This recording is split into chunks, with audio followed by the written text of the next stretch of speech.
Hello everyone and warm welcome to Func Prog Sweden, the meetup where we explore functional programming in a broad aspect, and everything from functional languages like Erlang, Haskell, Elixir, Kotlin, etc. over to, like we have had presentations in anything and everything from C++ to Java also. We also had a lot of presentations in Clojure. So warm welcome. If you are a returning visitor to this meetup, welcome again. And if this is the first time, warm welcome to the Functional Programming Meetup, Func Prog Sweden. The agenda today, first it's me. I will do a short intro by me, Magnus. Then we head over to the first presentation of today, Action as Data by Alejandro Serrano. And after that presentation, we'll do the second presentation, Ready for Rust by Erik Dörnenburg. And in the end, I'll do a schedule and a summary of this meetup. First up, I would like to thank our video sponsor, Adabeat. Adabeat is an IT consultancy company with offices in Stockholm and Ho Chi Minh City, where most of the developers have a background or are actually working with functional programming. If you want to know more about Adabeat, please head over to their homepage, adabeat.com, or check them out in social media. Then the upcoming schedule for the rest of the year. On 6th of December, we'll do the last meetup of this year. And then we're back on 17th of January with the next meetup. And then we are planning meetups for February and March. If you want to support Func Prog Sweden, the community, please join the meetup group at MeetUp. Follow the YouTube channel where you're watching right now, Func Prog Sweden. And if you really like it, check out the merchandise store at funcprogsweden.myspreadshop.net, where you can find t-shirts like these or mugs with the FMP logotype on. If you have any questions during the presentation, please use the YouTube chat and I will read it to the presenters. With that said, we'll start. First presenter, Alejandro Serrano Mena, trainer and engineer at 47 Degrees. Exebia, he has a decade of experience in the field of functional programming, both in academia and industry. His journey started in Haskell, but in the last years he's been working more with Kotlin. He's written 4 books, the most recent one, FP IDs for Curious Kotliners. It sounds really fun. Welcome, Alejandro. Hi, nice to be here. Yes, very nice, very nice. Yes, I also like the title, Curious Kotliner. It kind of, it sounds funny. So warm. Yeah, we're all some sort of curious developers, right? Yeah. We like to learn stuff and see where these things get to. So, yes. Yes, warm welcome, Alejandro. The stage is yours. Oh, well, thanks. Yeah, so I'm going to talk actually about a journey which will start in Kotlin, but will actually take us to Haskell all the way down. So just to give you a bit of idea of what are the goals of the presentation, the idea here is to see how we can use functions in our data types to describe behavior. So I'm gonna talk briefly about data classes, algebraic data type, mostly to have everybody on the same ground, because the presentation is in Kotlin, but actually the ideas are more general. And then I will go and talk about how we can actually describe action with functions, and then talk about interpretation. And then we will keep abstracting more and more and more to the point where Kotlin is not enough. And then I will move to Haskell. And the idea here is also to try to have a bridge from what most people are doing right now in industry in languages like Kotlin and Scala, something like this, and how this actually translates to Haskell and why you may want to move to some more powerful language. But before that, I want to introduce the domain I will talk about. So this is something I actually played 20 years ago, and now my son is playing again at school. So I actually When preparing presentations, I found that this game, the Pokemon trading card game, is actually a good place because it has a lot of rules. Some of them are very complicated. So if you want a domain where you can actually understand all the rules because they're in a rule book, but it still is very kind of confusing at times. Well, I found that this is a very nice domain. So just to give you a rough idea, this game goes that you take turns, and then there are these cards, and these cards you might be seeing there. They have a name like Pikachu, and then they have attacks, and these attacks cost some energy, and I will just introduce as much as we need about the domain to understand the presentation. And roughly what you do is you attack to the others, and then when your opponent has enough damage, then kind of the Pokemon is knocked out, and then you need to knock out 6 of your opponent Pokemon to win the game. So that's roughly what it is. So what we are going to focus here is actually how to model a card. So we are not going to model here the game itself. So we aren't going to put us in the phase of developing the game. We are just going to figure out how we can model all the data which is in that card in such a way that we can actually use it if we were then using this in a game. So just to start with, you can see here that each card comes with a name, which is Pikachu in this case, and it has a type, which in this case is this lightning case, and it has some HP that's on the top corner, 70, like that's actually coming from health points, and there are some attacks which are Iron Tail and Electro Ball in this case, and really we are going to forget about the rest for now. You can see there are way more things on the card, but this is what we are going to focus now. This is the part of the cards we are going to care about in this talk. So if we have this, one thing I like is that nowadays you can actually kind of straightforward translate a description of such a thing in your domain to a record, an algebraic data type, a data class, that's how it's called in Kotlin, a case class, that's how it's called in Scala, or again, a struct, that's how it's called in Rust. All these languages, at the end of the day, share the same idea, which is a very simple and a straightforward way to put together a bunch of pieces of information to make a bigger thing, to just, that's called a product. So to take many different stuff and create a bigger thing out of them. And in that case, what we have is the name, which is a string, a type, which is an energy, and I will introduce that type later. The HP, this health point, which is an integer, and then an attack, which is a list of attacks. So really a straightforward translation of what we have here. And again, this is mostly to put everybody on the same ground. This is the syntax I'm going to use because I'm using Kotlin in the examples. Now, this line is one of the 10 types of energy in the game, and the game has this rule where there are like 9 regular energy, grass, fire, water, blah, blah, blah.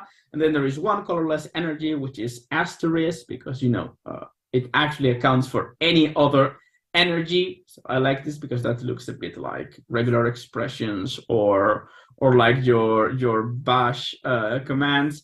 But roughly what you will see is later in the attacks, you have things like, this attack, Electro Ball, costs, in quotes, lighting star, and that means you somehow in the game need to have 2 lighting energies and 1 of any other present in your kind of field of the game. So you have cars with this energy printed of them, and then you put them on the field, and then you need to have at least 2 which must be exactly lighting, and 1 which doesn't. We don't really care what it is.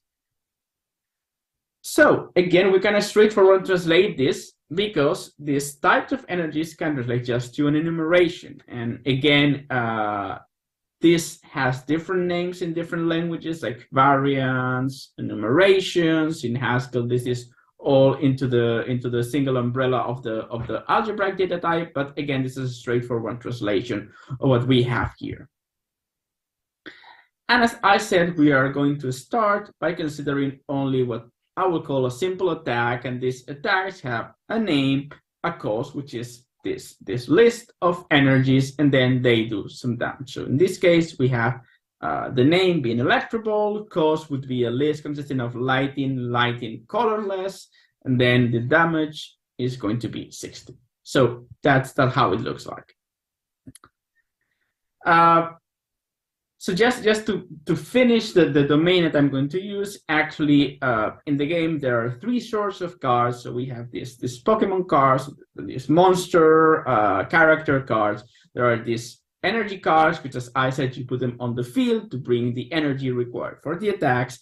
And then you have other thing called trainer cards, which have just interesting effects. So that's what gives a bit of the spice to the game. So this one says, oh, discard your hand and draw 7 new cards. You have all kind of things that may happen, and that's kind of what makes the thing interesting, that you suddenly say, oh, I'm all set up to do this, and then your opponent comes and uses a card and then completely destroys your strategy. Any game is essentially like this, right?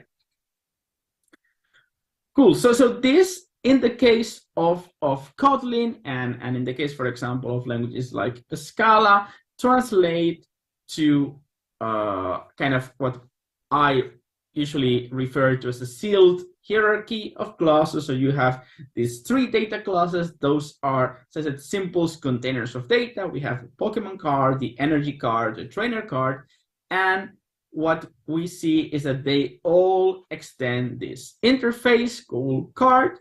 But important here is this sealed keyword, which exists in Kotlin, exists in a Scala, and is coming actually in Java 19 or 18 or something like this, which says, look, I have this interface, but actually I don't plan that you extend this hierarchy with more classes than I'm showing here. So these are really the 3 different elements that exist in my domain. And if you are maybe coming from other languages which have algebraic data types like Haskell, like OCaml, like Rust, this is more essentially what an algebraic data type is doing. It's telling a closed list of variants as opposed to the object-oriented way in which every hierarchy is by default open. Again, that's so everybody has a notion of what's going on and how we actually translate these usual functional programming ideas, how we learn this in Kotlin. So these are, as I was saying, the basic block of functional programming style modeling in Kotlin. We have sealed hierarchies and enumeration to represent choices, what we call sums, and data classes, which represent sequences of values, which are products. And this pattern, known as algebraic data type, is present in almost every functional programming language. Cool. So I said attack has some damage, but that was a simplification, which it's like another term for a lie, because actually if you look at the cards, so you go to a shop and buy those cards, they always have a lot of text underneath the name, because they do something extra. Like, for example, they have this Iron Tail which says, oh, it doesn't have 30 damage. You actually flip a coin until you have tails, and this attack does 30 times the damage. Or this is Spike Draw, you draw cards. That's the like extra thing. So actually what you see in the cards, if you try to model this domain, is there are more actions in that may happen with an attack that may damage. You can draw on this scorecard. And actually those actions may depend on the state, because if you have to discard a card from your hand, you need to have it on your hand. These may come from coin flips, which is kind of some randomization in the game. And actually, action may involve conditional on loops, like flip a coin until it gets tails. So it's like a while this keeps happening, keep doing this. So we want to have a language, we want to have a way to model those actions as algebraic data types. And that's actually, after all this introduction, what we are going to talk about here. So what we are going to do is essentially first we are going to just replace the damage, which was an integer, by a new type, which is called action. And to start with, we are going to make damage one of those actions. So that's going to be the simplest of the action available to us in this language. So that this action is the seed interface because we have a closed set of variants, and the only one right now is damage, which has this integrant. But now we're going to introduce another action, which is coin flips. And how we're going to do this is as having one new variant, one new data class, which extends action, whatever you want to model this in your language. And what we are going to have, and this interesting thing, we're going to have two branches, right? What we do if we have heads, what we do if we have tails. So this is like going to branch into two different actions depending on what will happen. And again, just remember, this is just describing the attack. So nothing is happening. This is just how do we describe the fact that this attack has two possible outcomes. And one, when a coin, which will be flipped in the future, is heads. One, which happens when a coin in the future flip tails. And this tells us how we should continue. And this is actually part of the trick here. The flip coin is an action and has two actions inside of it. So at the end of the day, if we want to have a value representing this surprise attack, this is going to be an action, so that's how you read this thing goes. So that's a value surprise action of type action. And this is this has a flip coin. So we are using the flip coin constructor here to say, okay, first you flip a coin, and then you have two possible outcomes, right? So if it's heads, we have 30 damage. If we tails, it says does nothing, but that's essentially like saying it does 0 damage. So what you see here is that we keep, so we start with a flip coin, but flip coin is not like a terminal action. We need to, on each branch, have another action, and damage is the one marking the end of the sequence. So damage has no more actions afterwards. So if you think about it, actually what we are defining is sort of a tree of possible outcome. Imagine that now we have a different attack which says flip 2 coins. If both are heads, then you do 50 damage, otherwise you do nothing. How would we represent this? Well, how we represent this is that we start, then we flip a coin, and then we have two possible outcomes, heads and tails. If it's tails, we know we already have 0, right? So that's the last line in this value. If we have heads, we flip another coin, and then we have yet 2 outcomes. So it could be heads again, and then we have 50 damage. It could be tails, and then we have 0. So that's how we are representing this idea of coin flips. Now, time for a few names here that you will often hear in some functional programming circles. This action we've defined, this data type, is what we call the syntax of our domain-specific language, of our language, the language of action, the language of attacks in the Pokemon trading card game. And actually, in some circles, this is also called an algebra. That's the algebra of our language. But I like the term syntax because this action is actually the language itself is expressing what we can say. It doesn't mean anything now. It's just kind of the grammar of how you can put things together. The fact, for example, that when you have a flip coin, you need to tell me 2 possible outcomes. That's like part of the grammar, how the language behaves. You can think in the same way that, I don't know, if you have the boy runs, in English, the grammar tells you that there must be an S after run, and that the boy goes in front of runs. That's the grammar, right? However, the sentence, the boy runs, has many possible interpretations, have many possible meanings, many possible semantics. These are all words to represent the fact that a single sentence may mean different things. The boy runs may refer to a movie, may refer to some kid on the street. They are all different interpretations. And the nice thing, and we will actually use this, is that the same syntax, the same algebra, may have as many interpretations as you want. And we will see how this is useful, for example, for testing. So let's write one such interpretation. So one is the most straightforward, in which you want to actually execute the action. So in this case, what we are doing is having a function which works on actions, and that's a bit of Kotlin syntax, but when you write action dot, you are sort of faking that you are adding execute as part of the action class. That's called an extension method. That's just it could be the same if execute would have been a function taking an action as an argument. It wouldn't have changed the idea here. And here the execute says, well, I'm going to take this action and return you an integer, which is one possible outcome of executing this action. So if all we have is damage, right, we just return how many points. If we have a flip coin construct, if we have the flip coin data there, then we are going to execute the thing to actually give a meaning to this. We are going to get a Boolean randomly, and then if it's true, then we go in the heads. So we keep executing the heads action. Otherwise, we execute the tails action. So that's one possibility. That's the most straightforward. That's what you think of what will happen in a real game, right? You get your card, you read the text, and then you say, okay, it tells me flip a coin. I will take a coin, I will flip it. If it says heads, then I will continue reading what it says that I should do when I have heads. If I get tails, then I will keep executing this.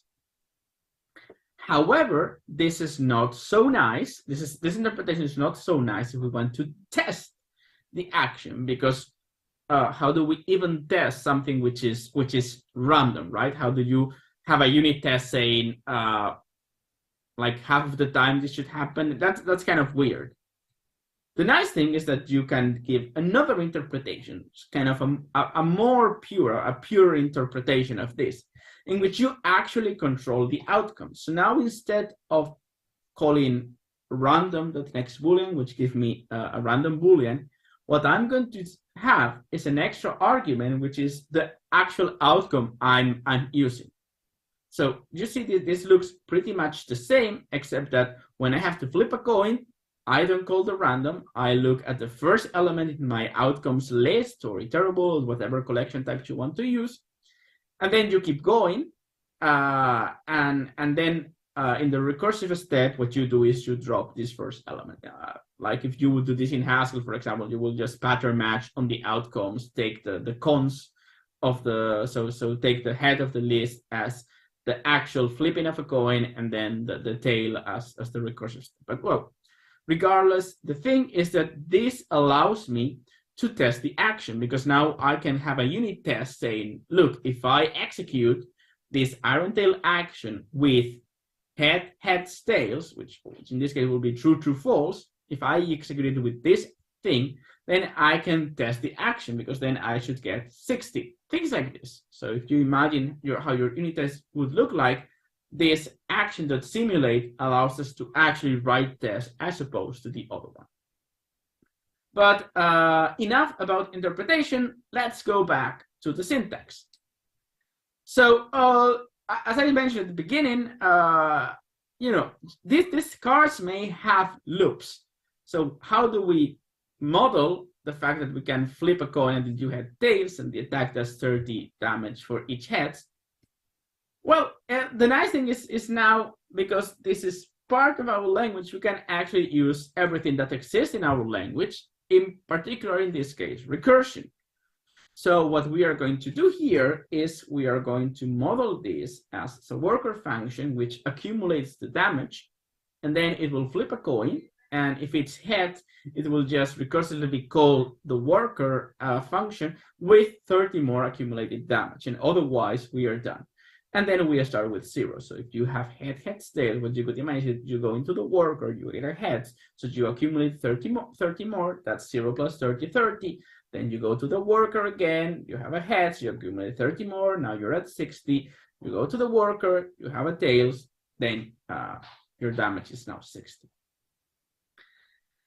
The only problem is that this results in an infinite loop, and this is something to always be careful when you have this. But the solution, and I hinted about this at the beginning, is to actually use function there. So what we are going to do is to fix to delay the evaluation of this. And we will see at the end that if you use Haskell, you don't need the strict because the evaluation is already lazy, it's already delayed. But that's how the flip coin looks now. And this is just Kotlin syntax to say now our if heads and if tails fields are not directly actions, they are functions with no parameters which have an actions. Some other people call this this kind of function with no parameter a thunk. That's just a way, again, to delay the evaluation. And now we can write this, and if you read the Kotlin thing, the only difference you see is this braces around them, but that's actually creating a function instead of an actual thing. So what will happen is that the worker will start at 0, and only when we got into the flip coin and execute this, the function inside will be executed. So you are kind of, you don't take any step, you flip the coin, and then when you flip the coin, you know which step to take, but you only take one step because you delay the evaluation to only be have one. But what happens now? Keep just going with these examples. If we now want to have things like draw cards, this is not something that we can do now, right? We have flip coin and we have damage. But the thing is, the trick we played with flip coin is not working here because you know, in flip coin we only had 2 outcomes, right? This and that. But here we cannot have a field for every possible card, and that's something I haven't told you. But there is a new expansion of this game every 3 months, and this has happened for the last 20 years. So there are like thousands of cards. You cannot have a list of all the 1,000 cards as fields. But what we could do is, instead of having one field per every possible card, what we could have is a function which takes the card as argument. And what you have to think about this is that you are describing that you want to draw a card, and then, you know, when you are executing this action, this operation, you will know which card you're drawing, but the description in the card must be agnostic of the card. I mean, it must know, it can know what card you are and keep going with the action, knowing that information, but you don't know at the moment you are writing the thing which is the card that will happen there. And actually, I'm going to take one extra step, which is actually refactoring the coin flip into that shape too, which maybe will clarify a bit what's happening here. So before we had 2 possibilities, right? If heads and if tails. But now what we are going to do is replace it to one single field in the flip coin, which is a function from the flip outcome to the action. So in other words, you have to explain what happens, which is with each possible flip outcome. And you actually get some nice syntax out of it. So now the surprise action, which before looked like flip coin, and remember the if heads this and if tails this, now it gets, you know, because of Kotlin syntax, you can give the function just directly with braces. Is essentially the same as you do in Scala or in Kotlin or in Haskell. You will use the dollar or something like this. Anyway, what you see here is the function defines, okay, now I pattern match on the outcome, and again, if I have heads and tails, I can do this. But the nice thing, and why I like the syntax more, is because now we are using the facilities in the language to express a pattern match. Whereas before we were using 2 different fields, which is kind of weird. Now we are actually saying, you know, I will tell you what is the outcome, and you can pattern match it if you want. Look, so let's look at actually what we have now. We can see that we have the flip coin, which has one single field, which is the flip outcome to action. You can have something like discard, which says, okay, these are the cards that can be discarded, and then, you know, once you discard the card, you have to tell me going. Or you can have another action like shuffle, which just will shuffle the deck, but gives you no information back about this. But you can see in all those 3 cases, there is, as a final field, something of the form, some type to action, something which, again, refers back to the action type itself. That's what we call a continuation, because it's telling you how you continue executing this thing. And the T, by the way, might be empty if no data is available while doing this like shuffle. So you just shuffle and then you keep going. So this is the general pattern I wanted to show you here. Here, damage is what we call the final action, the terminal action, and the rest of action sort of generate a value, which is then consumed to keep going. In the sense, generating the sense that flip coin has, if you are executing, if you are interpreting flip coin, you have to generate some coin flip, which is then passed to the function to keep going. That's what I mean by generating and consuming in this case. So this is the general pattern, but in general, we can actually make it a bit more general. Yeah, sorry for the redundancy. We can actually have our actions don't have damage as the last element. We can actually have a more general done action, which takes a type argument. This is done of whatever A you want to do, and this allows us to have actions which return an integer, but actions which may return all kinds of things. So it seems that this is not really so much useful, because like in this case, all we care at the end is the damage, which is always an integer, but this will give us something in a few minutes. Because actually what we would like to do, we found the pattern, right? So we episode this with the attacks, but actually the same pattern can be done if you want to have like a smart contract in a blockchain. It's just a set of primitive operation, and then something which is the final result, which in this case, in the case of a smart contract, is whether how much money is transferred, let's say, or I don't know, your language may be describing a schedule for a particular thing, and then maybe you don't have really a final action, but your actions tell us, oh, now you have to delay, now you have to have an exponential backoff for this thing. These are all possibilities, but they all have the same thing: primitive action, which have continuations, and then a final action. So can we abstract this pattern? Well, not in Kotlin, but we can do that in Haskell, because in Haskell we have more powerful things at our disposal. So here is, by the way, the definition of what I've shown here, but in Haskell, you just define all your variants right away as an algebraic data type. That's the actual term for this.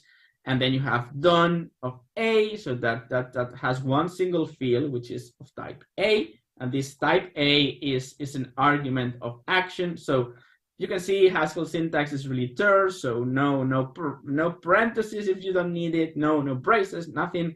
Just the name of the constructor, done, flip coin, draw card, shuffle, and then the fields right away. And by the way, maybe represents optionality. So the draw card, which has the maybe card, that's because if you draw a card, your deck may not exist anymore because you've finished all your decks. So that's why you have a maybe. I just put it because then otherwise people who know the game tell me, oh, you actually may not have cards. It's there. Everybody's happy. So maybe looking at this, we can see a bit what is general and what is concrete in the pattern. So what is general is, first of all, the done constructor. I said we always end with something. The shape of the constructor, which I also mentioned when I talk about this in Kotlin, there is always some type and then going back to the action. So there is always type and then recursive appearance of the thing.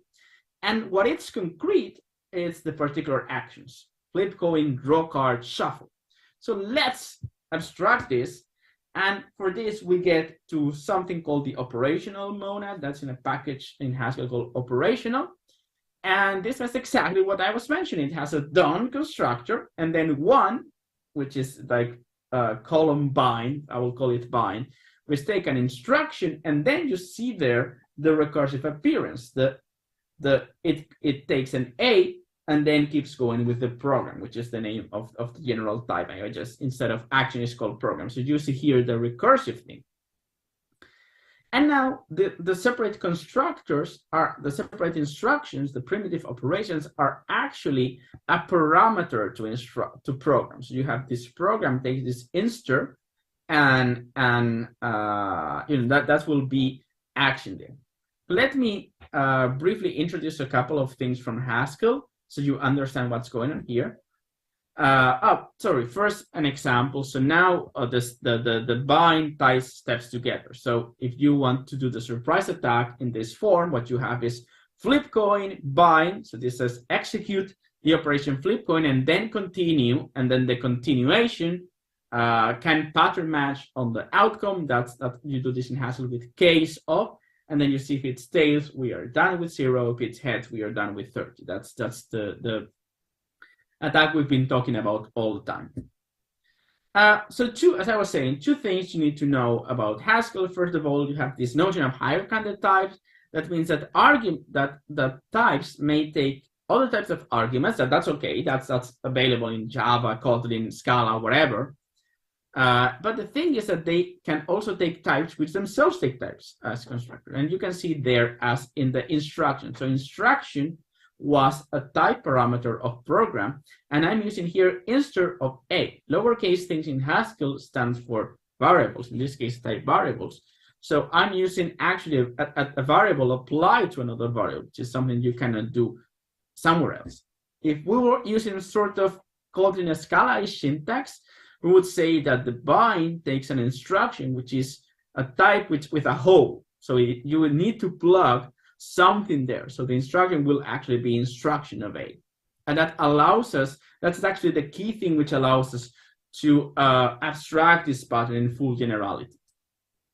The other thing is we want to keep the type safety, and there must be a way to link the fact that we have an instruction returning a type with the fact that the continuation consumes this type.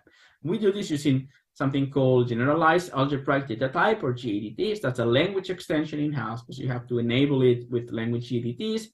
But what you can see is that here the action taken type argument, and in each of these constructors the type is different. So flip coin is an action of flip outcome, draw card is an action of maybe cards, and shuffle is an action of nothing, of unit.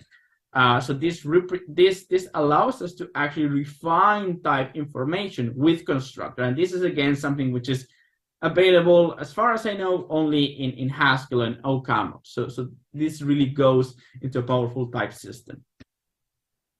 And the nice thing about this operational monad is actually that it's actually a monad. So you can give instances of all these type classes. You can actually make it a monad. And because Haskell has nice syntax for monads, we can actually write the surprise attack in this very, very nice way. You can say, oh, I want to perform the flip coin, and then I'm going to give this a name called outcome. So you see that there are no weird symbols behind. This looks very imperative. This looks really like we are describing the attack using kind of a layman syntax. So we perform the flip coin, we get an outcome, and then we can pattern match in this or whatever. So this do notation is available for any monad in Haskell, but looks especially nice for this operational-like syntax. The other thing, and I hinted at this at the beginning, is because Haskell is lazy, and that means that by default nothing is executed until needed. There is no need to protect recursion in something like iron tail. So we can actually write iron tail, which before had involved kind of a worker function in Kotlin, directly like this, saying, I'm going to perform a flip coin. If the outcome is tails, that's 0. Otherwise, and that's the tricky part, I'm just going to call iron tail again, and then whatever the result is, I'm going to add 30. So it looks, I think, more as we would think recursively of this kind of looping, flipping a coin. Anyway, as a summary, what I've shown here is that if we use data records with functions inside, we can represent action, because that was, remember, the trick. This continuation, this function which was inside of a data type. We've seen that actually from one syntax, from one one of these types to represent action, we can have multiple interpretations, multiple ways to actually execute the thing, and that's useful for text testing. We talk a bit about delaying execution in languages where we don't have this out of the box like in Haskell, and this actually is the key to enabling recursion and branching in actions.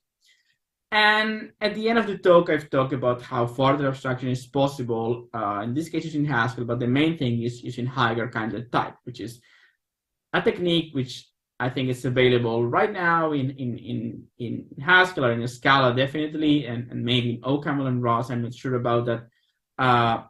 So further abstraction is possible. So we don't actually need to have this as a design pattern. We can actually have a single type representing this concretely if we have a powerful type system. Just to close this, if you like this, as Magnus mentioned, I write books. So there is a book I've written recently called Functional Programming Ideas for the Curious Coder, which this is actually one of the advanced topics at the end of the book. So if you want to see how using functional programming looks in a more mainstream language, or a language which is not per se functional, marketed as functional, this might be a nice read for you. I talk about action as data, but also things like optics, how you do concurrency when you have functional programming and things like this.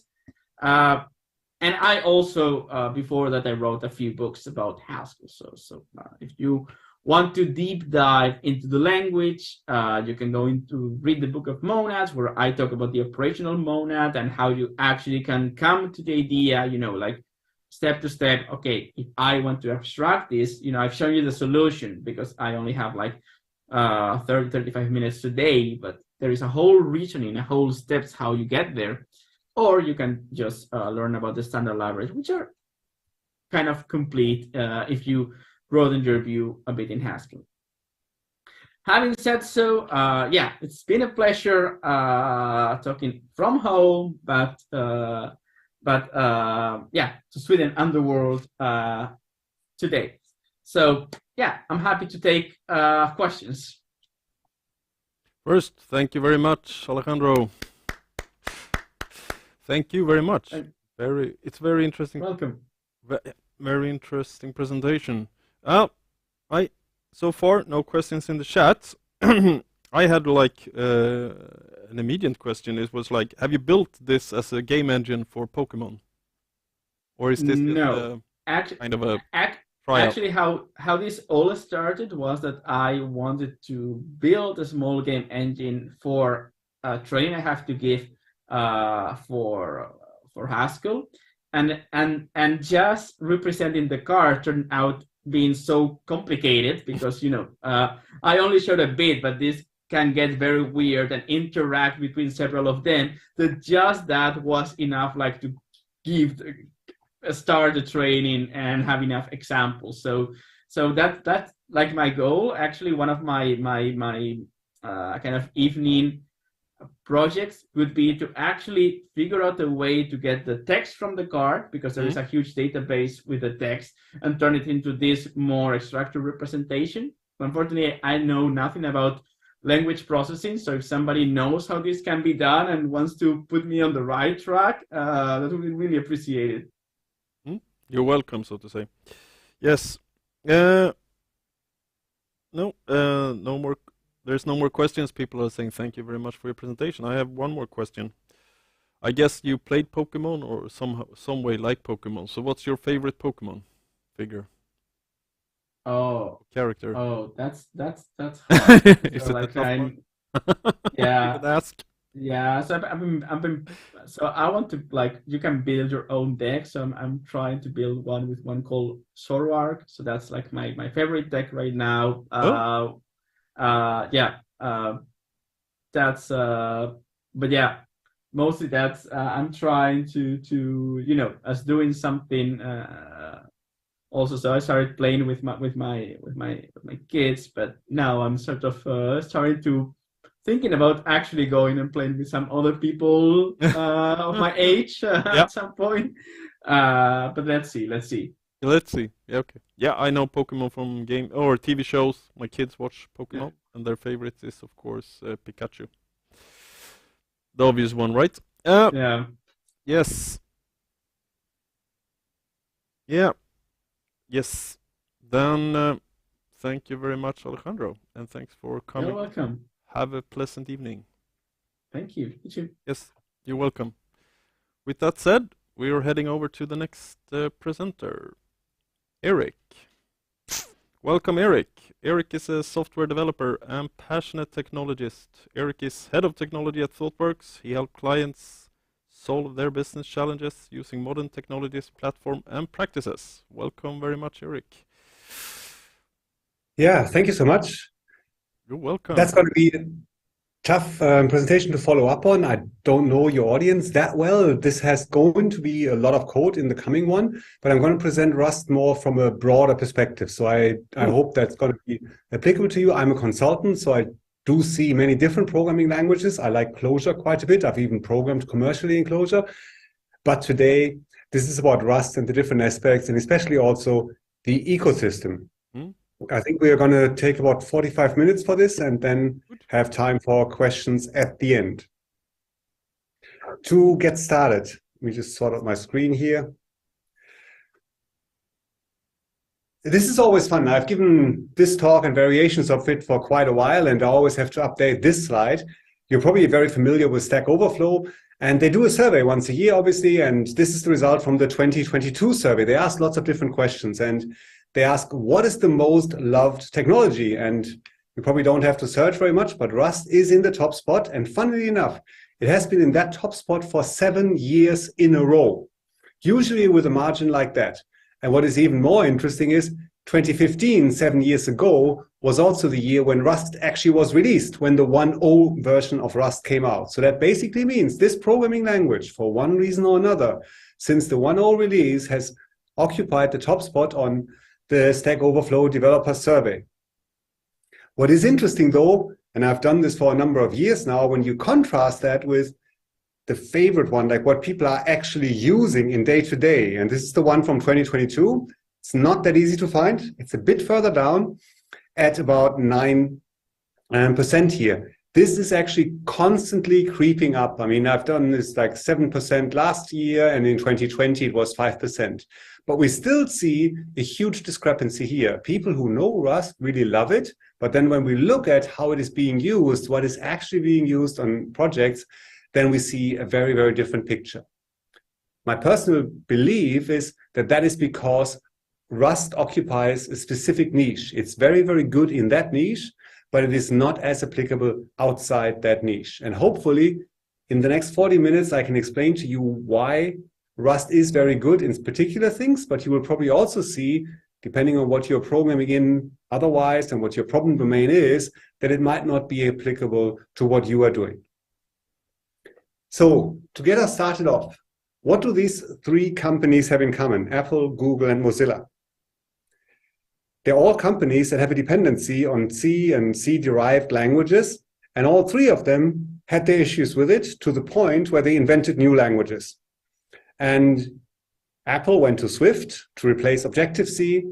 Google, in some ways, and I know this is not a perfect one-to-one match, they actually invented Go for a lot of the components that run in native cloud applications, and also some of the tooling, obviously, that was particularly written in C and C++. And then Mozilla, of course, has a big browser, Firefox, that was written or is still largely written in C++, and they invented the Rust programming language. Why do these companies do this? Why do they invent new programming languages? Why do they try to get away from C++? This here is a screenshot from the release notes of a version of iOS. I didn't update this one. If I did iOS 16, which came out a while ago, it would very similar. I'm sure I didn't cherry pick this one. If you look, and I guess when you're sitting at home now in this way of a webinar, you can actually even read the smaller text. If you look at that section about color sync, in the description it says, a memory corruption issue existed in the processing of some profiles and so on. So here we have a memory corruption problem, which is of course often a way to exploit, to open up the security mechanisms built into an operating system, be that on a phone or on a computer or somewhere else. And then when you zoom out and you look through these release notes, you can see I've marked them all up All of the ones with the red dot were something to do with memory management problems that caused security issues that had vulnerabilities assigned to them. And that, of course, is not very good for a platform running on a computer or on a mobile phone. And now you might think, okay, that's an Apple problem. Let's look at another company. Here's Microsoft, slightly older article, 3 years ago. And what they are saying even back then is because they have so many problems with memory bugs, they are also looking at Rust instead. And I don't know how much you've seen about this. Microsoft, of course, has a huge attack surface. They have written a lot about writing secure code, including a very, very thick book that has a lot of good advice. And still, 10, 15 years on, they are still having lots of problems. In fact, and this is a quote from a study of a Microsoft Research Center, they say the majority of vulnerabilities that have a CVE number assigned are to do with memory-related corruption bugs. And it is about C and C++. This is not about C++ being a difficult language. Actually, in a way it is, but it is not about the language being difficult. It's just human beings can't write code very well in that space. And it is not for lack of trying. We've really, really tried quite hard. So that is one of the areas why people are saying we need to actually get away from C and C++. Of course, I didn't mention it explicitly. Productivity, more powerful abstractions on the level that we just saw in the talk before are also, of course, a common reason. Personally, I'm coming from a different angle on this one. As a consultant, some of our clients are working with embedded systems, especially in the automotive industry. And here you can see, in comparison to this AA battery, really, really small, very powerful hardware units. And those were often also programmed in C and C++. They become more and more complex. They are in safety critical systems. There's lots and lots of literature about how to write safe code. But again, the contention, of course, is they will land in the same spot that Microsoft found themselves in. They want to do the right thing. They have all these things, but it proves to be so difficult. So they are looking at doing different technologies as well. And here's a press release from earlier this year. AutoSAR is a very, very influential consortium in the automotive industry, and they're also now investigating Rust as a programming language. So there's lots of organizations that have a traditional dependency on C and C++ that are now saying, because of the downsides, we are now looking at Rust as a programming language. So that was a bit of background. To get started with Rust, it's actually quite nice. It does everything that you would expect from a modern programming language, to the point where it is boring. But I think in that case, it's actually a really good treat of the language. You can install it. You can install it also on a Unix-based system completely in your user account. You don't have to install anything in /user/opt or so. It can happily live in your home directory. And you have this central command that I've highlighted up there, rustup, which allows you to also update the entire distribution of the programming language, including the compiler chain, etc. Once you're over that, there's a tool, a package manager, that is also included in the language. I guess most of us expect this now, but even if you only look back to the introduction of Swift by Apple, that did not come with a package manager from the start. Rust did that, and I think it is for the better. The package manager is called Cargo. And what we can see here is has, as you would expect, some scaffolding built in. So I can say Cargo, create something new, a new project, a new piece of software, and I want to call it Hello Rust here. And what we see is very, very minimal, very simple. That is the entire directory structure. It creates a file called toml. That is like the package file, the description of your, we often call them still projects, right? I mean, the description of what to build, and then a simple main file that contains the entry function. So it is actually much, much simpler than what you would expect in many other environments from a scaffolding system. The good thing to know about Rust is also it can and generally is linked statically into a single binary. So unlike Python or Ruby, you can ship the binary around, you have no dependencies, you can compile this, you can have a continuous delivery pipeline, you build one binary, and you can deploy that onto your machine, and it will run standalone. What I'm going to show you later, or all the code examples, are actually from a little hobby project that I did. It is a simulation in the space of artificial life and machine learning. So the idea really is you have a world that has creatures running around in them. Those creatures have to eat, or else, because they use energy, or else they will die. That's the basically artificial life part. And the machine learning is not done as a neural network, but through genetic programming.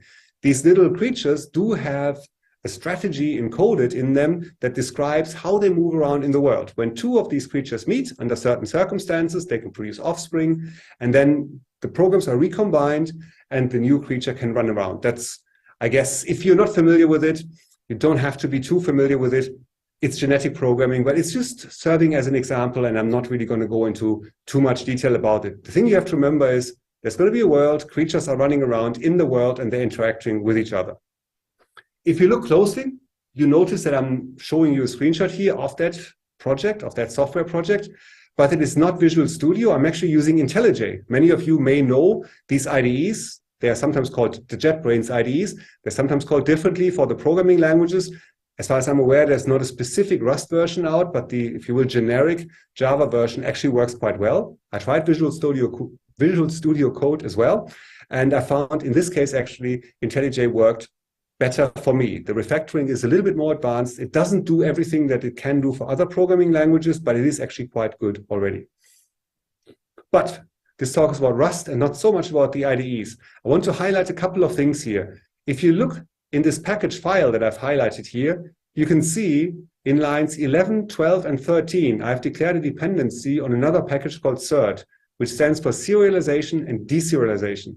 That's interesting insofar that this is not built into the programming language. So Rust is very much in the tradition of C, but also JavaScript, that it doesn't come with a huge standard library.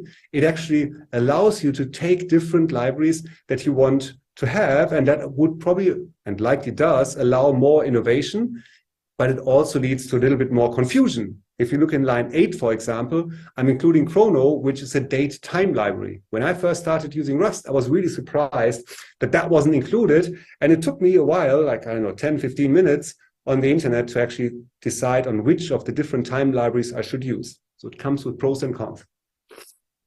What is also interesting, if you look at that more closely, you see that cert itself is split. I have a different one for JSON and derive. We probably won't get to what derive is, but JSON is interesting. The default package of cert, the serializer, deserializer, cannot deserialize to JSON. I need to include another one. Here you can see how Rust is applicable to domains where you want to absolutely minimize the attack surface. Code that isn't in there can't be vulnerable, but also reduce the size of the binaries. If I don't need JSON, if I need another serialization format, I would include that. So I only include what I need. Even more interesting, if you look at the last line, line 14, you can see that the dependencies can actually know about each other. So in line 14, I'm including a dependency to do UUID, unique IDs, and I can see features here. I can say this UUID library I'm using knows a bit about cert, about the serializer, and I want that feature included. So that is actually quite powerful as well, that these packages can express that they have dependencies on each other, which really allows that ecosystem to grow, to have that open ecosystem without a huge standard library, but still provide that path for the libraries to interact with each other in a meaningful way. What I also particularly liked is you can see this in line 5, Rust has named editions. I'm using here the 2018 version of the language, and that will work with future compilers. For those of you, for example, who have done Swift, know how messy that can be. If I open a project that I wrote in Swift 3 years ago, it will not compile in the current version of the toolchain that Apple ships. And sometimes I can't even install the current version or the version of the toolchain on the current operating system anymore. I found myself installing a version of macOS in a virtual machine just to be able to compile code or actually migrate it. That was 3 years old. So Rust avoids that. Named editions, you can name them and you can use them. You can, of course, if you want to be on the bleeding edge and use the nightly changes to the language does still evolve like many other languages. So what you can see here is I'm building this project. It is not that fast, as you can see. It does take some time. This is a random, I think this is actually the current MacBook that I'm using for this presentation that I did this on. I mean, you can see the amount of dependencies is relatively small, but this is because I'm showing here a version of a simulator that does not have many complicated external features involved. If I include a web server, then of course it can quickly look like something like NPM, and you literally get hundreds of dependencies. But what you also see is that those are being compiled. So I'm not downloading binaries from the internet. I'm downloading source code, which reduces one attack vector, obviously, but it slows it down. On the other hand, though, the compiles are, as you would expect, incremental. So the next time you do this, you wouldn't have to wait for all the dependencies to compile, and even your own code compiles relatively quickly. This is actually interesting when you think about backing this up. Do delete the target directories, because you get gigabytes of binaries in all those directories if you have multiple Rust projects on your SSD. Testing, unit testing, I'm not going to talk much about it or anything at all, really. I'm a huge fan of it. It's actually built into the language. And here, if I go back, you could see that's actually really fast. You can see the build is almost instantaneous here, and then it runs through. And there you can already get a first glimpse of the speed. And I would say I'm a person who practices almost always, both in my hobby projects as well as at work, test-driven development. And the compiler speed, even though it felt a little bit painful on the last screen, has never really gotten in the way. I'm quite sensitive about having a flow. I don't like waiting when I'm doing TDD. I want to write a test, see it fail, write some code, see the test pass. And because of the incremental compiler and how the IDEs work, I've not really felt that Rust is getting me out of that flow. So that works quite well. Now, let's get into some real code. First, let's look at Rust a little bit more from a, how should I say, object-oriented perspective. Rust isn't really an OO language. What we can see here in the first few lines from 15 to 22, we can see a structure. That's just the memory layout of a number of variables. It could be considered an object, but it is actually just the memory layout of the data type. There's no behavior attached to it. That comes in line 24, where I'm attaching an implementation. This is actually the structure for the world that we're simulating. But I could just really leave it as just a structure, if you know C, in that world, and not attach an implementation. The first thing you might notice is the brevity. It is not called implementation, it's impl. It's not public, it's pub. It's FN, not function. That is something that is idiomatic in Rust. People really like these short keywords, these abbreviated keywords. And the code I wrote, you can see this in line 25. I'm actually beginning to adapt it. I'm calling it params and not parameters and so on. I've written different programming languages like Objective-C, where you couldn't have a broad enough IDE window. Swift is similar like that as well. But in this case, I think it is actually worthwhile to just accept it as part of the language. One thing that is more exciting is here in line 16, Rust does come with an options type. So rather than having null pointers, that's not possible in Rust, like in many other modern languages. I cannot have a null reference. If I have a string, the string is an empty string, but it can't be null. But I do, like in, I don't know, where you know it from, maybe Scala, you do have an option type, and name can either be none, which means I don't have a string, very explicit, or some, and then that is the string. This is here the name of the world. I'll come back to that much later towards the end of the presentation. Then here in line 25, this is the closest I would say Rust has a convention for constructors. So I'm declaring a public function that is called new. I'm passing in a name. Look beyond the ampersand str, which stands for some kind of string. And then I'm passing another structure, a param structure that is called params. The return type here is world, that is shown by this arrow-like symbol. I guess that's also relatively common. Returns a world. The actual creation, though, Rust has special syntax for it. And you can see this in the green box now. This is how the actual memory is allocated. So here I am creating the world, but that constructor thing is generally used by almost everyone. Look over the name to owned and so on, but basically what you can see here, I have to initialize all the fields that you can see in the structure. I can't leave one of them off. What is interesting here in those lines with random and log, so that's a random number generator and something where I can log statistics to, it uses that constructor syntax. These classes, even though, as I said, they're not really classes, they use that same convention. But another thing that is interesting about Rust is it is really there for the long haul, for large code bases that last for a while, where people can actually put in the effort to understand, yeah, how should I say this? Where shortcuts are worth it. And you can see this here in those lines. I'm saying just params and terrain, but what does that mean? In the lines above, it's clearer, or below, cycle colon 0 means I'm initializing the field cycle with the value 0, because as you can see in line 20, it's a U64, an unsigned 64 integer. What does params and terrain do? Here we have a shortcut. It's basically a shortcut for saying terrain colon terrain. So I want to initialize the terrain field of the structure with the local variable that I've declared in line 26, terrain. Similarly with params, the one that I'm passing in as an argument to the function in line 25. You could argue that's a meaningless and, I don't know, superficial shortcut, but that is something, again, to know about Rust is it is really there for people who write a lot of Rust code and make it easy, even though for your first encounter with Rust, it makes it more complicated because you have to learn and at least know about these shortcuts. To give you the simplest flavor of how that slightly object-oriented look would look like, here is a method from that same structure, from that world structure. This is a method or function that would run a number of cycles of the simulation. And you can see the first thing here, I'm passing self in. This is like languages like Python, for example, where the instance that is passed in, where it is explicit that you're passing in an instance. In most languages like Java and so on, self is just ambient. It's just there. You can refer to it. Here I have to pass it in. And even more so, but I'll come back to that later, you have to say that you might actually change it. The other one, I guess, is more obvious. I'm passing in a number.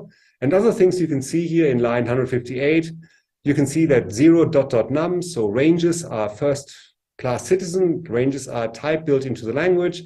You can, of course, guess that the underscore in the for loop is there to say, normally a variable would be here, but the compiler would tell me I'm declaring or making available a variable I'm not using. So I'm telling the compiler with the underscore, it's okay, I don't want the variable. And you can then see I can call a method on myself. That's probably the simplest thing you can actually imagine. And I guess even if you've never seen any Rust code, that makes sense. It is actually not completely inaccessible. It appeals to people who have seen Java, C, that kind of language style. It does have a more, and I'm aware of where I'm speaking tonight, it does have a more of a functional side to it. I'm only going to show you an overview or just to show you that they treat that with the same level of syntactic sugar as they do the object-oriented side, namely without very much syntactic sugar. As you saw, you had to pass in the object, and we have to do some legwork. But before I do that, I want to also offer you, I don't know, a little glimpse into how extensible it is as a language. So this function up here, I don't want you to read that just yet. This function here should return the amount of program cycles that are needed to execute a program. And you can see that I'm passing that program in here, which is a list of instructions. You can see those angular brackets and instru. So it's a list of instructions. And I'm passing the parameters, the world parameters that define certain things into this function. And the function should return an unsigned 64. That is the number of cycles that are needed to run this program from top to bottom. How do those instructions look like? What is that data type? And basically, I want to have a hash map that says how long each instruction takes. And you can see this here in line 72. Each instruction should take 10 cycles. The move instruction, they're deliberately chosen to be 3 letters here. The move instruction should take 5 cycles and so on. This is, of course, a literal hash map. But the funny thing is, this is not part of the core Rust syntax. This is actually something that is it's an external library. And if you spotted it earlier, I declared a dependency on maplet. And you can see that the macro system allows me to create completely new syntax.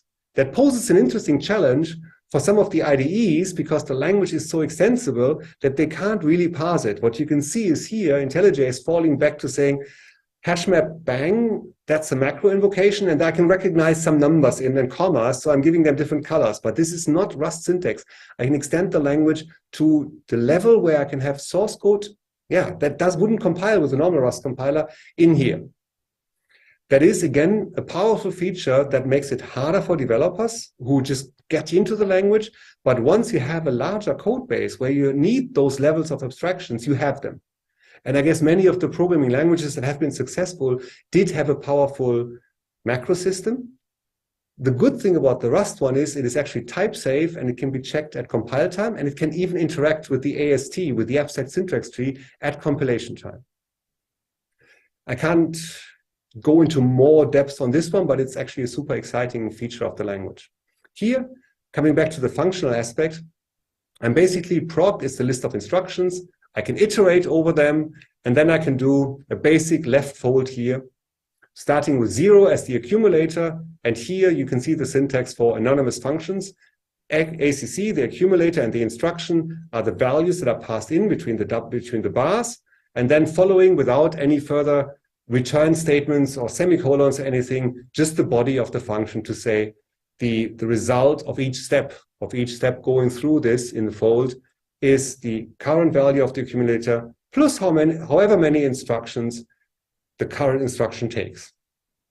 Rust, again, does have a lot of syntactic sugar in the space like this. What I can see here is I can see at the very end, in the earlier bit, rather than doing a generic left fold, I can do a map. And now, of course, I don't have to worry about the accumulator. I'm saying I want to map from one value to another. I want to map from an instruction to the number of cycles it takes. So I'm going from an array of instruction to an array of unsigned 64. And then I can use something like sum at the end. So again, I can chain this. This is exactly what you would expect in most functional programming languages, but it is also, I guess, par for the course in most modern programming languages anyway. A big thing in Rust is the memory management. And I guess that shouldn't come as a surprise, given how I started this talk, saying that a lot of people, a lot of organizations are drawn to Rust because of the memory management. So let's delve into that. The examples here, and I've chosen a different background color, so it's obvious, they are straight from the Rust book, which is freely available on the internet, and I can recommend it as a great resource to not only reference or to figure something out, but I also found it quite helpful as somebody who has programmed in multiple languages to actually get started and learn Rust. So what we can see here is we can declare a string that has the value hello. If I look further at the bottom here, I do the same thing. I declare a string S1, and I'm trying to assign S1 to S2, and then afterwards, in that last line, I'm trying to print S1. That actually does not work in Rust. Because in that line where S1 is assigned to S2, the ownership is transferred. So there is a clear rule that the variable that is bound to this string owns the memory. And when I'm doing S2 is assigned to S1, I'm transferring the ownership. I can use S2 afterwards, but S1 can't be used anymore because it does not actually own that string anymore. It becomes an invalid reference, and the compiler will actually say this doesn't work anymore. Which means, I guess, I'm not sure whether that's clear to you, it is lexically scoped. You can see this in the brackets at the top. The moment I'm actually at the closing curly brace, the compiler knows, because S is lexically scoped to this block, that nobody has any reference to hello anymore, and therefore it can reclaim the memory. It does not need a garbage collector. It does this lexical scoping. It's actually a little bit more complicated, but stick with that for this talk. So how does it work then? So let's go with this. I want to have functions. I want to have methods. I want to calculate the length of a string. Of course, that is built in, but as an example. So here, if I were to pass S1 into the function, I would transfer ownership. And that wouldn't really work very well. So what I do is I'm using this ampersand. And for those of you who have programmed in C or C++, you will recognize this. What it's doing is it's saying, do not pass in the value, do not transfer ownership, merely pass in a reference to this object. So the ownership remains at the site where S1 is declared. It will go out of scope when S1 goes out of scope. That is when the memory will be reclaimed. The function call, of course, is finished at that point. So it is safe to pass the reference into the function. That calculate length, of course, returns just another integer type. There's lots of integer types. You'll get to love them. And returns. So that works. For those of you with a slightly malicious or hacker or security-minded brain, you're probably starting to think, how can I exploit this? But let's first, for those of you who don't know these things so well, look at what it really means to have that ampersand here. And by the way, this is for illustrative purposes only. This is not how Rust works. This is not how C works. And it is not how it works on common CPUs like Intel, AMD, or Apple Silicon. It's just an example. But what you can see here is an idealized version. On the leftmost side, you see memory addresses, then you see the bytes in memory, and on the right-hand side, you can see the ASCII version of the bytes you see in the middle. So when I'm doing this, when I say let message equal, and I'm getting the message from somewhere, I get the ownership transferred, message now is a pointer to this memory address, to 69674 that you see at the left-hand side of this yellow box. And the letters in there that I framed, they are the actual message. That's what this means, what means owning the memory. And as I said, when message goes out of scope, the compiler knows, and the runtime system, therefore, that that memory can be reclaimed. So what does it now mean if I'm saying let message ref, being a reference to this message? In languages like Java, Clojure, Kotlin, you don't have to think about it. You can treat them interchangeably. In a language like this, you at least have to know what is happening under the hood. And what that is, of course, message ref also occupies some memory. And I've done this in pink here, and the memory it occupies would be the address 69674, the address of where to actually find the thing. So when message ref goes out of scope, only those 4 bytes will be reclaimed. The message itself not, because I'm only throwing away the reference. When message itself goes out of scope, then, because it is not a reference, it is the actual content, then I can reclaim all the memory for the string. I hope that made some sense.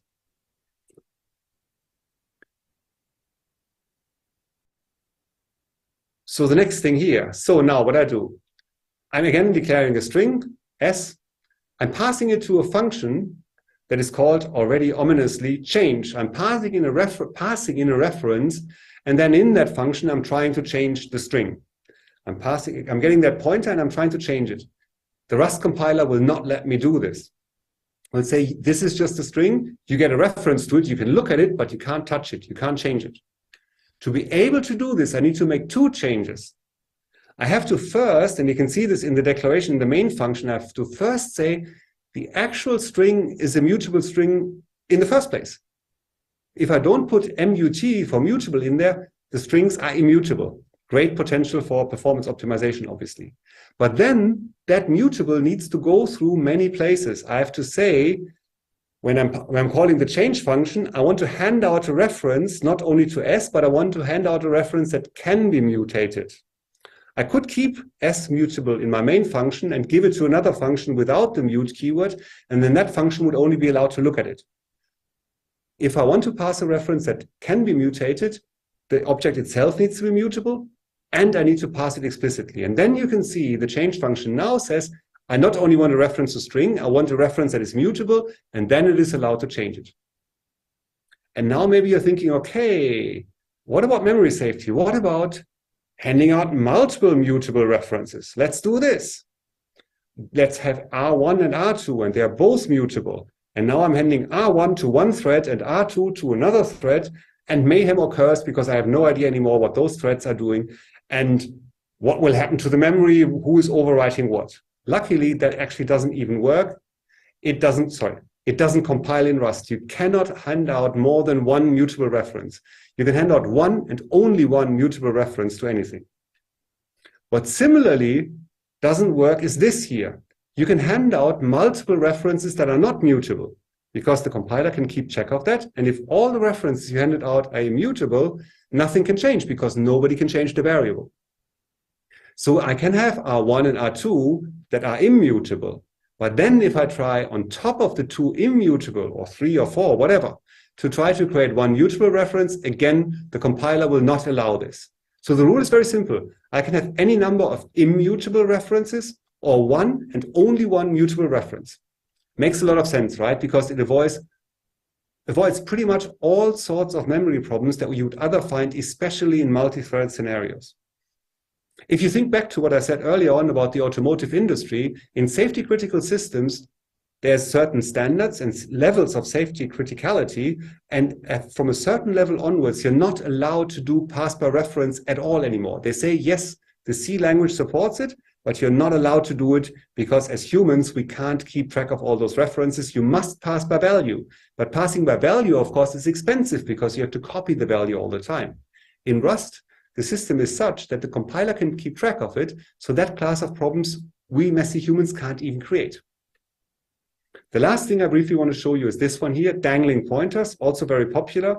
So I have this function dangle. I'm declaring a string s, which is now lexically scoped to the dangle function. I'm trying to return a reference to s, and the compiler will not allow it because, of course, it can see that at the end of the dangle function, s would go out of scope, the memory would be reclaimed, and any reference to s, of course, would be pointing to whatever is in memory at that point. So it doesn't allow that either.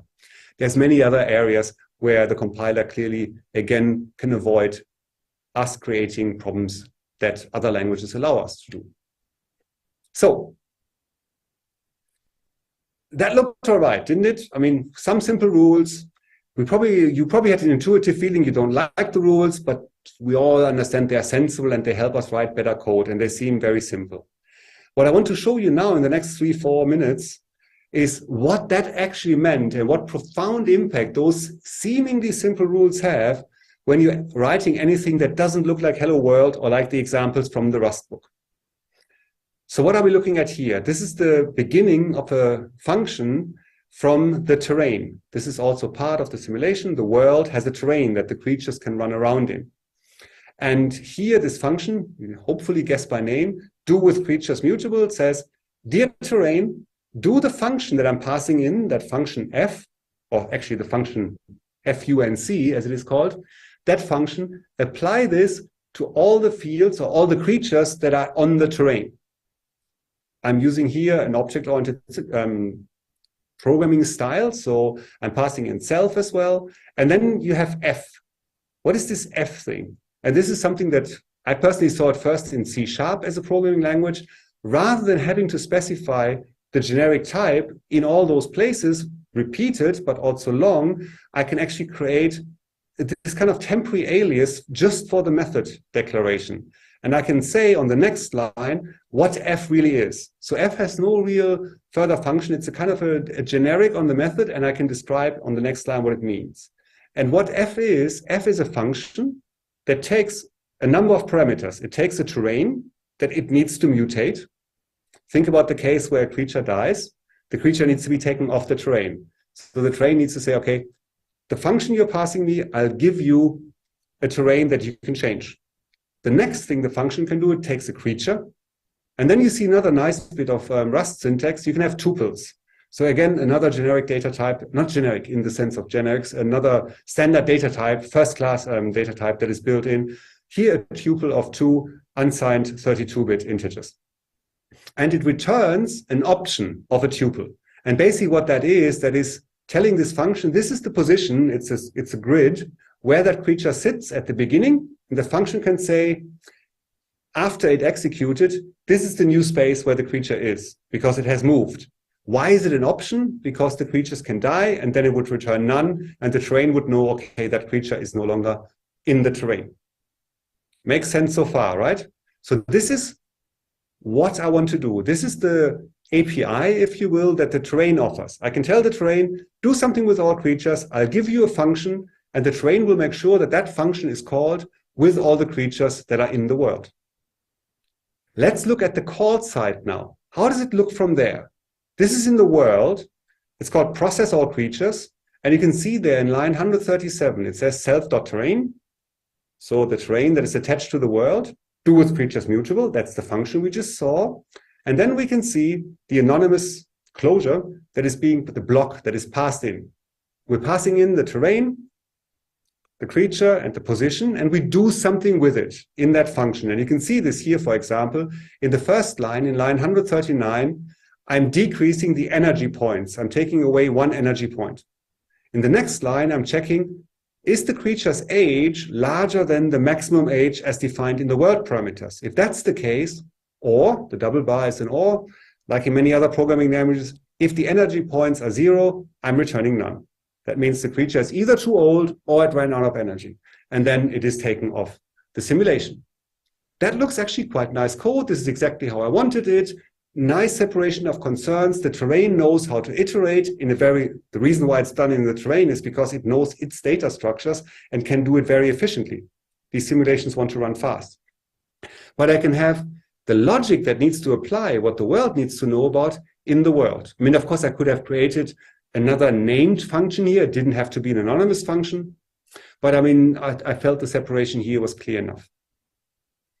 What I guess you don't expect is this doesn't compile. And this is the actual error message that the compiler spits out. It is that long, and it does include the ASCII art. In the beginning, and I've talked to many people, I've given this talk several times, almost everybody feels like overwhelmed by these error messages. But again, this is a language that is in there for the long run to support you in complicated situations. And once you've gotten used to this ASCII art, it is actually really, really helpful. It allows you to see much clearer where the problem occurs, especially, and you will see this in a minute, when you have these complicated back and forth between different rules of memory management in this case. What is also interesting, you can see this at the bottom of the screenshot.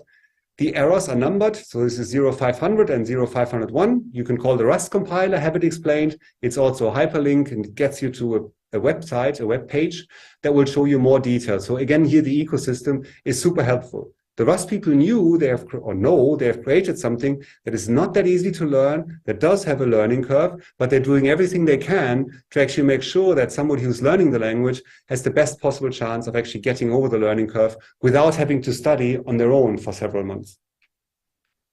I'm very impatient. I mean, I only started reading the book and then immediately took this. I'd actually written, and I'll come back to that later, I'd written this simulation in Clojure first. And when I wrote the Clojure version, it was actually great fun to write it, but yeah, we'll come back to that later. I had reasons to actually try this in Rust. So what is really happening here? So we're seeing here again from the previous slide, the block that I'm passing into this function. But what I'm doing here, look what's happening. I'm saying in that anonymous function, self.params.creatureMaxH, I'm capturing something from outside the block. The same is true for self-cycle. But I am not allowed to do it, because here I'm doing self-terrain. With self.terrain, I'm already borrowing terrain. I'm basically saying self is now used as a reference. And therefore, I can't have further references.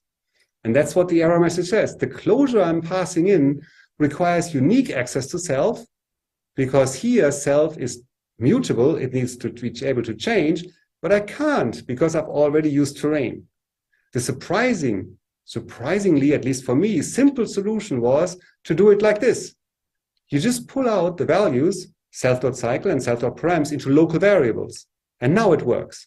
Because now, when I do self.terrain, the borrow checker can say, okay, self is now borrowed. I can't do anything with it anymore. But the closure that I'm passing in does not have a reference to self anymore. Semantically, of course, there is a difference, right? In the previous one, if in line 143, self.cycle had been changed somewhere, the closure would have seen it. But here in the bottom one, in line 145, I'm saying cycle, and that captures the local variable declared on line 137. The point, though, is the compiler and the memory system has actually made me do the right thing.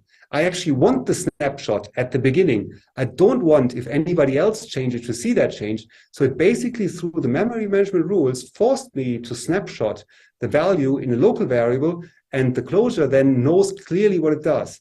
I don't know whether you've seen this before in other programming languages, especially when you're working with multi-threaded code. This can be a source of really, really hard to trace problems, that a value that you get as a reference is changed somewhere else, especially in combination with captures into closures like this one.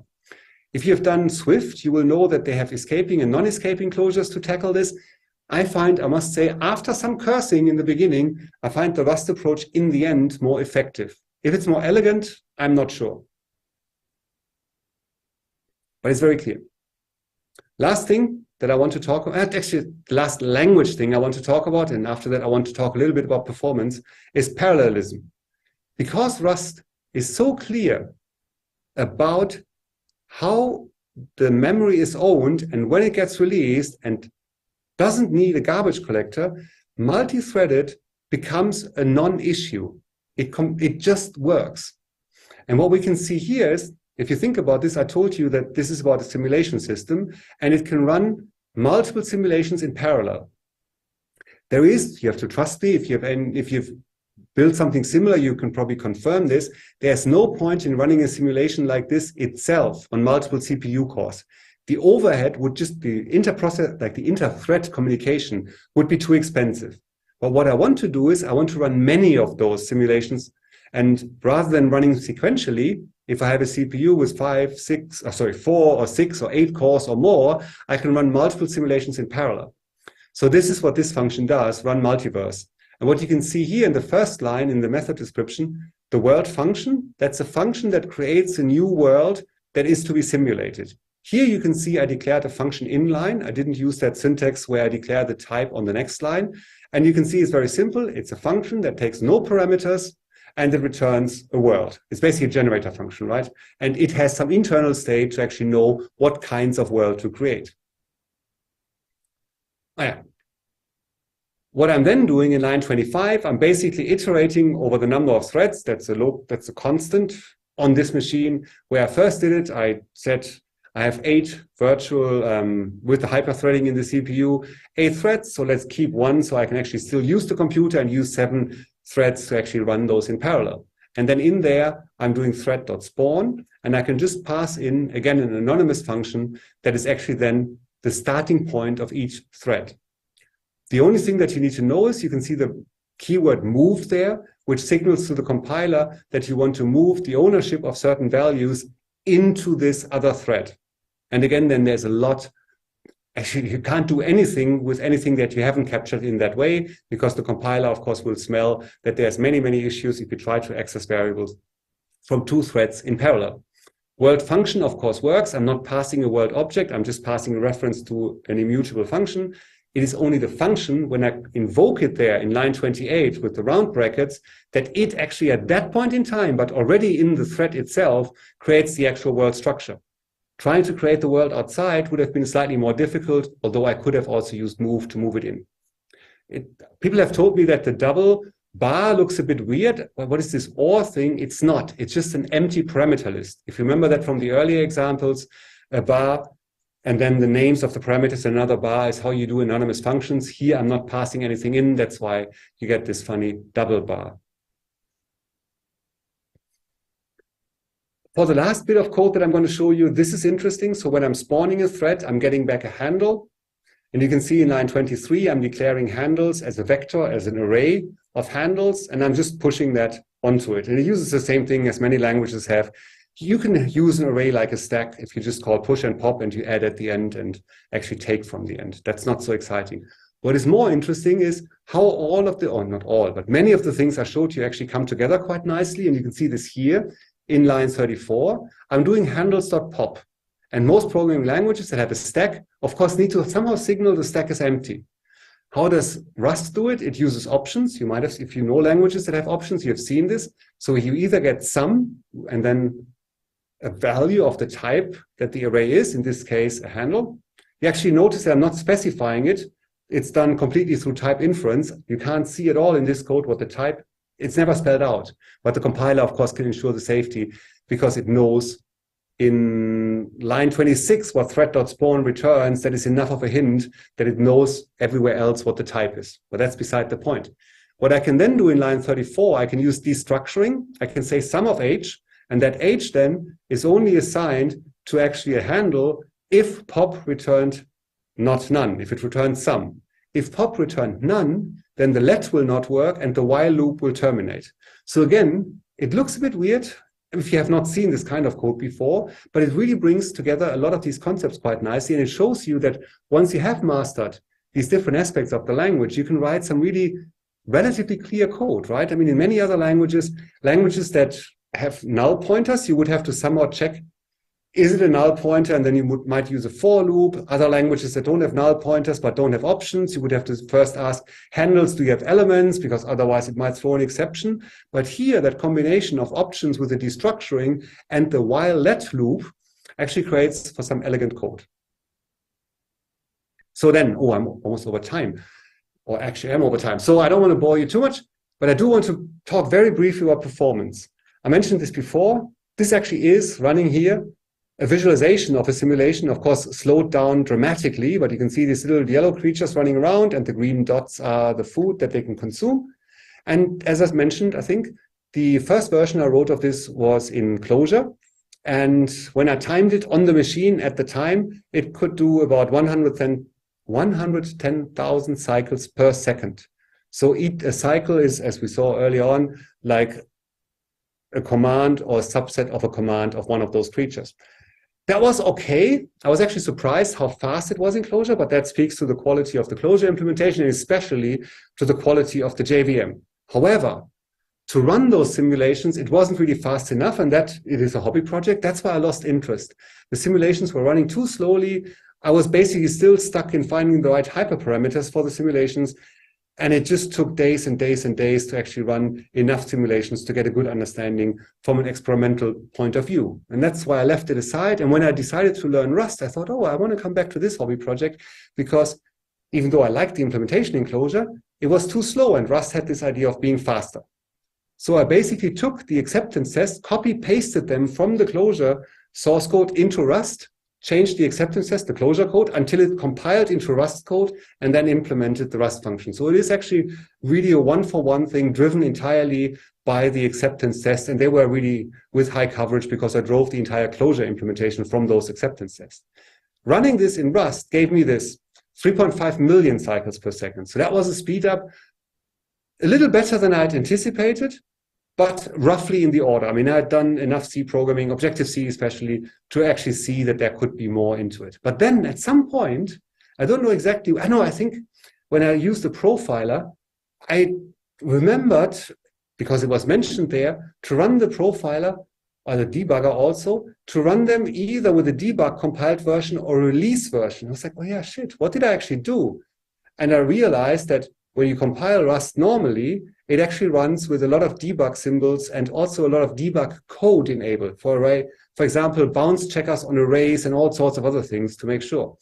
You can also, of course, once you're satisfied that that your code works, that it passes all the tests, you can do a release build. It takes longer to compile, like in most languages, but the compiler does some heavy optimization.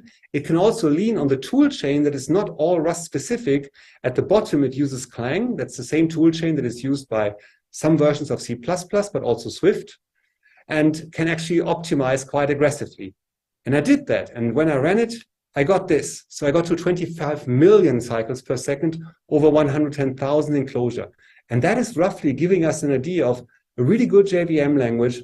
And I think I'm I'm an okay Clojure programmer. I didn't make any stupid mistakes, but you can still see the order of magnitude difference or orders of magnitude difference you can achieve by having a language that is really so much closer to the metal of the CPU than a language that is in the end still running on a virtual machine.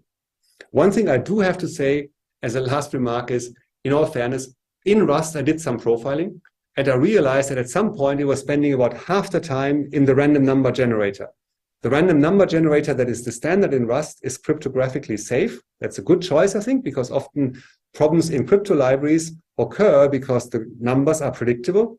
But for deciding whether a creature wants to turn left or right, or how I splice their programs together, I could have a very much simpler random number generator. So I switched to a simple XOR shift random number generator, and that gave a speed up of almost 100%. It halved the runtime of the application. So in all fairness, I didn't check that with with Clojure. If I go to the Clojure version and change the random number generator, that might give some speed up, but certainly not in order of magnitude. That's it. Thank you for listening, even though I went over time a little bit. If you like this talk, there is a very similar version of the talk available on YouTube, and you can find it by searching for those words. Thank you very much. Thank you very much, Erik. Very interesting. Super interesting. I have, there's no questions yet in the chat. I have a question though. What was the idea behind this simulation? Did you have any research project or any kind of hobby research you wanted to do with it? Yeah, it started, it's interesting now. Everybody talks about deep learning and neural networks. I studied in the 90s, in the early 1990s, and that was when neural networks were also pretty hyped up. There was a winter before that, an AI winter, and then in the 90s, people looked at neural networks again, but also saw that neural networks were good for certain things, but not for everything. And then they also looked at genetic programming. And Okay. As students, we had to do a project where the professor said, combine genetic programming with artificial life, which was also a big thing at the time. And we did this, and the machines were utterly slow, and it was really painful. And we wrote this in C. And then years later, I thought that was actually a fun little thing. And I don't know, I had enough times sitting on trains or in hotel rooms as a consultant. So I programmed that. I revisited that and wrote it in Clojure. And I could basically replicate in many of the examples we had done as university students. Interesting. Would you say, like, code-wise, because you've written it first in Clojure and then you've written it in Rust, and it apparently is, of course, as when you come close to the bare metal, it's always going to be faster. I mean, that's just the natural thing. Yeah. Would you say, like, from a coding point of view, what would you say with the difference? Is it harder to write in Rust, or is it just that you have to learn Rust or Clojure, or what would you say there's, like, differences there? I mean, the first thing I can definitely say is the Clojure version was more fun. I enjoy writing the Clojure version. And also I don't know how about you, but sometimes as a programmer, I find I get some satisfaction. I look at some code and I think, that looks neat. It's a great solution. I agree. And that I had way more often in the Clojure version. In Rust, it was a bit more wrestling with the compiler. In all fairness, though, I mean, I knew Clojure before I wrote the Clojure version, and this was my way of learning Rust. Mm-hmm. But still, in the Rust version, it was more like, if it passes the acceptance test and I get the compiler to compile the thing, it's probably right. But I didn't get that sense of achievement, right? It wasn't like I thought, okay, that's really nice. It looks beautiful. It doesn't look ugly, don't get me wrong, but it clearly wasn't as much fun. What is more readable? It depends. If you have seen functional programming, if you've seen Lisp or Haskell, the Clojure version is definitely more readable. Okay, yeah. If you're somebody who has only ever done C++ or Java, I'm not so sure. I would still say programmers with experience would probably see more elegance in the Clojure version, but they would find the Rust version more accessible because of the dot notation and so on, the way brackets are, that it still gives you these structures that have fields and so on. It feels more familiar to people who are, as I said, who know Java, JavaScript, and so on. This kind of, I guess you can trace it back to Algol, that line of languages. Yes. Let's see, I have some questions here. Is the GUI you showed also made in Rust, or is there another front-end language? No, the GUI is done in JavaScript, actually. It uses D3, which is a visualization library. There is, if you go to this, or if you look for my name, but I think I also linked it in the YouTube comments, you can get the source code, both the Rust version and the Clojure version, on my GitHub repository. So you can see that there. The Rust version is interesting. The version I used for this talk is an older version that is simple, that doesn't have the visualization built in. It's tagged, so you can see the exact version of the code that I've shown in this presentation. There is a later version in that repository that does have the visualization. And basically what I've done is I've made available the data structure that of the simulator is running and serialize it to JSON. And then the UI is running in a web browser, which consumes the data in JSON and then uses D3 to actually render it. Yeah, cool. Yeah, that was what I'm going to ask, actually, if the source code is available. But you already said it. It's available. We'll link it also in the links later in the below here, so people can find it, of course, for those who are interested. And also, if you're interested, you could rewrite it. Maybe you can improve the performance if you write it in assembler, but maybe you're going to spend the rest of your life writing it. Who knows, you know? I mean, there was one group who wanted to rewrite it in Haskell. Yeah. They have never gotten back to me. In all fairness, I mean, it is not very well documented. It is a hobby project after all. So, I mean, have a look at it.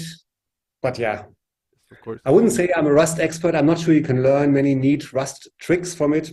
I just made it available because people asked. Yeah, I think it's I just got very intrigued and interested when you started talking about this, like, genetic programming and how things. Yeah, it's kind of a simulation of the real world in a sense. So it gets really interesting. Thank you very much again, Erik, for coming on to Func Prog Sweden. Thank you for having me. Yeah, you're welcome. And with that, we are ending tonight. Thank you everyone for watching, and we'll publish the 2 separate presentations as like tomorrow or on Thursday. With that said, thank you very much everyone for tonight, and welcome back for the next Func Prog Sweden. Goodbye.